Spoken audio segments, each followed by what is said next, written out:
백 팀장이 EBS 방송에 출연해서 어떠한 사람이길래 EBS 방송까지 출연하면서 이렇게 초심을 하고 있을까?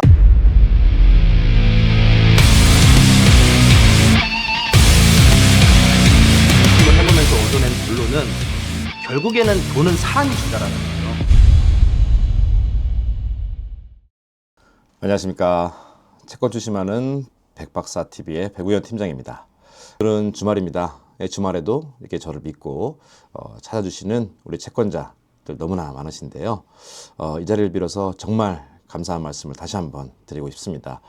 그래서 오늘도 이렇게 오전부터 야간까지 계속 상담이 이렇게 예정이 되어 있는데요. 오늘 아침에 일찍 나와서 사무실 청소도 좀 하고 잠깐 손님 오시기 전에 짬이 나서 또 카메라로 여기 영상을 찍게 되었습니다. 또 오늘은 또 가볍게 또 채권 추심에 대한 수수료 또 우리 비용에 대해서 또 설명을 좀 드리고자 합니다. 또 과거에 제가 영상을 좀 찍었지만 이 근래에도 EBS의 다큐에 제가 출연했던 이 돈의 얼굴이라는 다큐멘터리가 계속 재방송도 또 나오고요. 또 유튜브 영상이 계속적으로 이렇게 돌면서 저한테 굉장히 또 많은 연락을 또 주고 계십니다. 하루에도 뭐 수십 통씩 이렇게 뭐 전화 상담도 오고요. 또 카톡도 이렇게 문의가 또 오고 또 이메일 또 각각의 또 채널들을 통해서 또 이렇게 또 전화를 또 주시고 계신데요. 저를 믿고 찾아주시는 그런 마음들 제가 너무나 잘 알고 있습니다. 얼마나 다급하고 얼마나 또 속상하시겠습니까? 그래서 제가 방송에 출연하면서 저에게 보여주었던 그런 그림들 또 백 팀장이 끝까지 포기하지 않고 하는구나, 또 정직하게 하는구나, 또 이런 마음을 가지고 전화 주시는 채권자들의 마음 제가 너무나 잘 알고 있거든요. 그래서 그런 큰 책임감을 가지고 제가 하루하루 저를 찾아주시는 채권자들 고객님들께 끝까지 포기하지 않고 추심하겠다라는 마음을 갖고 오늘도 열심히 한번 일해 보겠습니다.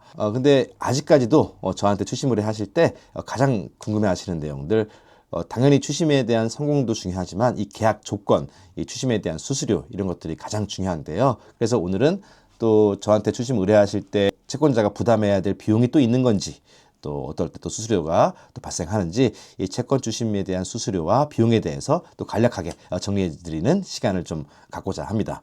그래서 우리 채권자들께서 저한테 추심 의뢰하실 때 소요되는 비용은 크게 세 가지 정도로 나눌 수 있습니다.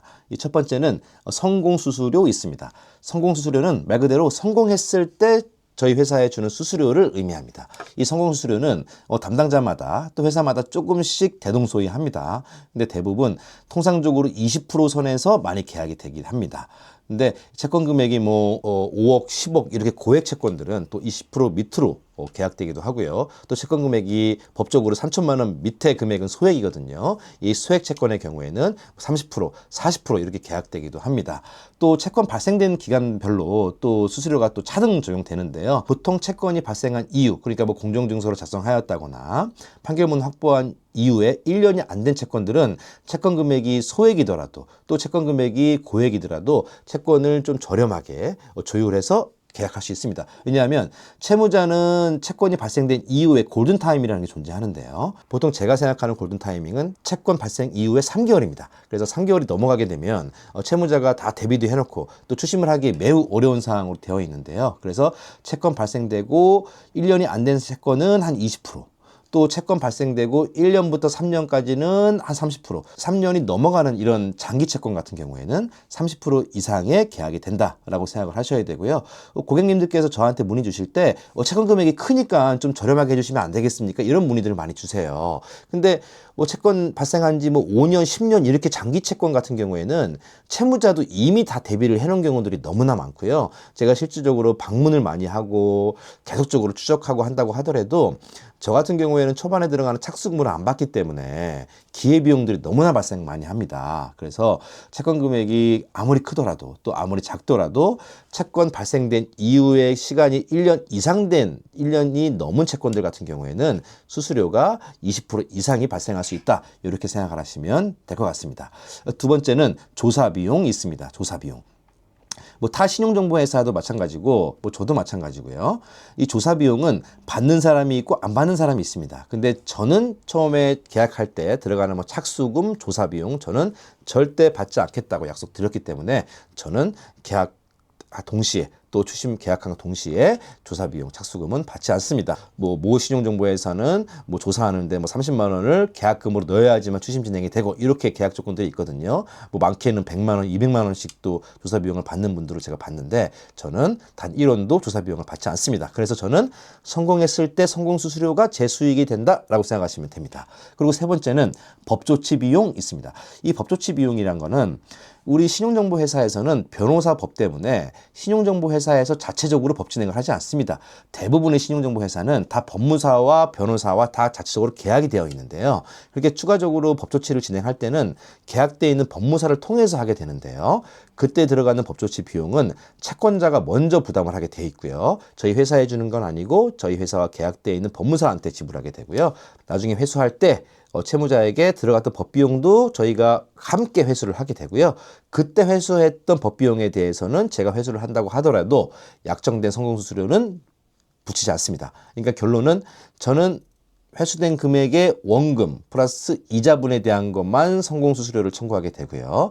혹시 추심 진행하는 과정 속에서 변호사 비용이나 법무사 비용이나 법조치 비용이 들어갔다고 한다 그러면 그것 또한 채무자한테 원금하고 이자 법비용까지 청구를 하지만 법비용을 회수했다 그래서 그거는 저희 수수료를 포함되지 않고 받은 법비용은 그대로 채권자한테 전달해 드린다. 이렇게 이해하시면 될 듯합니다. 네, 그래서 이 법조치 비용도 저희가 무분별하게 법조치를 하는 게 아니고요. 우선은 첫 번째 추심 계약을 하게 되면 제가 채무자에 대해서 면밀하게 조사를 합니다. 그래서 추심 계약된 이후에 채무자에 대해 조사를 하게 되는데 조사를 했더니 제가 바로 채무자한테 연락하거나 얼굴을 보여주게 되면은 채무자가 도망가거나 또 이런 상황이 발생할 경우에 채권 보존 조치라 그래서 우리가 통장을 미리 압류한다거나 또 부동산이 있으면 강제경매를 한다거나 이런 채권을 보존하기 위해서 채무자가 제 얼굴을 보거나 제가 연락하거나 하면 채무자는 가장 먼저 하는 행동이 뭐겠습니까? 당연히 통장에 돈부터 빼겠죠?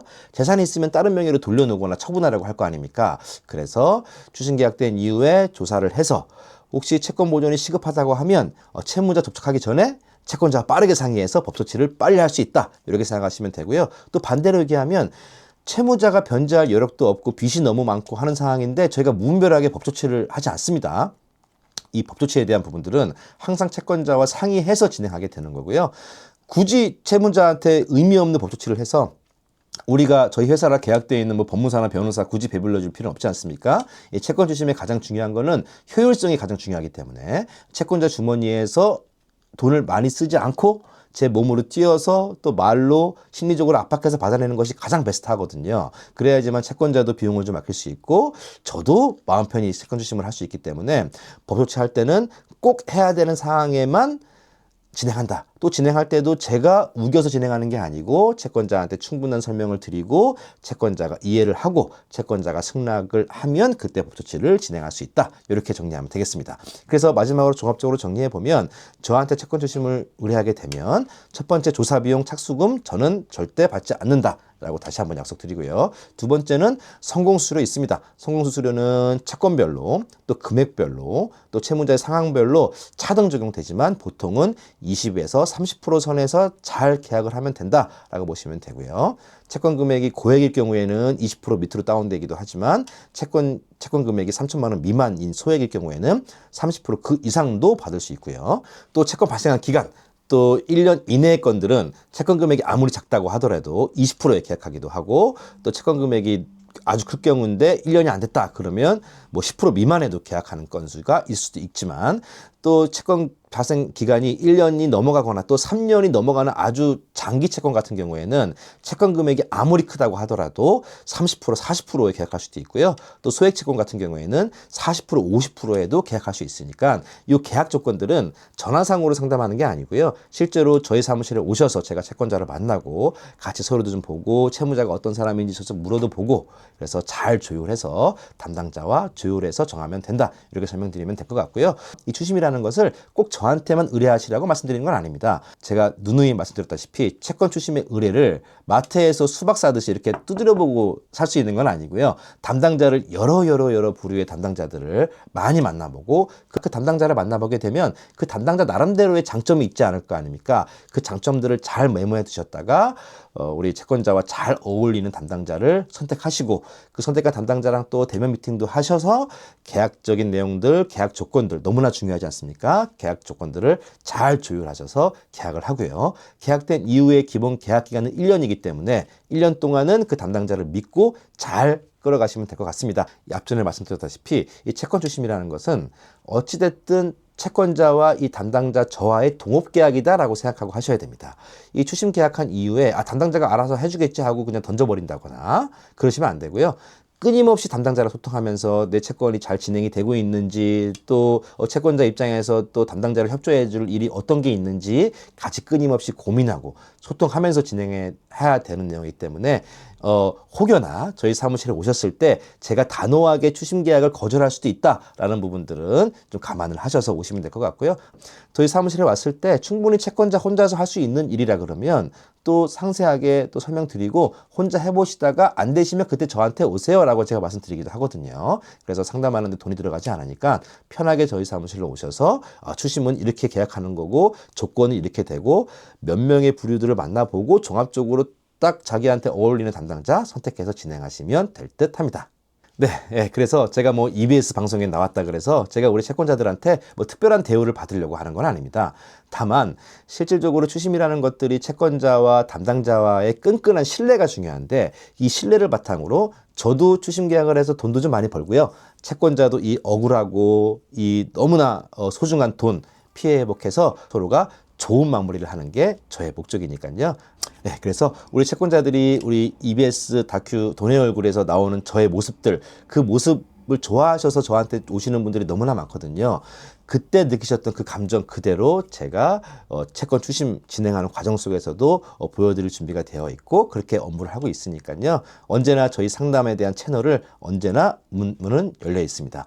언제든지 사전에 미리 연락하시고 저희 사무실로 오시는 게 가장 좋습니다. 이 전화상으로 드릴 수 있는 얘기들은 실제로 너무나 제한적이기도 하고 제가 서류도 보지 않고 채권자가 해주시는 말씀만으로 제가 디테일한 상담을 드릴 수가 없어요. 그래서 오늘도 거제도에서 손님이 오시고 저기 양주에서도 오시고 저기 김포에서도 오시고 계속 뭐 천안에서도 오시고 이렇게 지방에서도 많이 오시거든요. 농담삼아 제 얼굴이 뭐 멋들어지고 잘생겨서 오는 게 아닙니다. 어찌됐든 백 팀장이 EBS 방송에 출연해서 어떠한 사람이길래 EBS 방송까지 출연하면서 이렇게 추심을 하고 있을까? 또 이런 내용이 궁금하기도 하실 거 아니에요? 그러면 직접 와서 그런 계기도 한번 들어보고 또 백 팀장이 어떤 사건을 하고 있는지 한번 또 들어보고 계약 조건이 어떤지 또 영상에 담을 수 없는 내용들이 뭐가 있는지 이렇게 궁금해서 한번 확인해 보시는 거고요. 또 가장 중요한 거는 이 채권 추심을 계약한다는 거는 그 채권의 금액만큼 저한테 돈을 맡기는 행위랑 똑같은 겁니다. 그래서 막말로 얘기해서 전화 한 통화해서 계약을 한다거나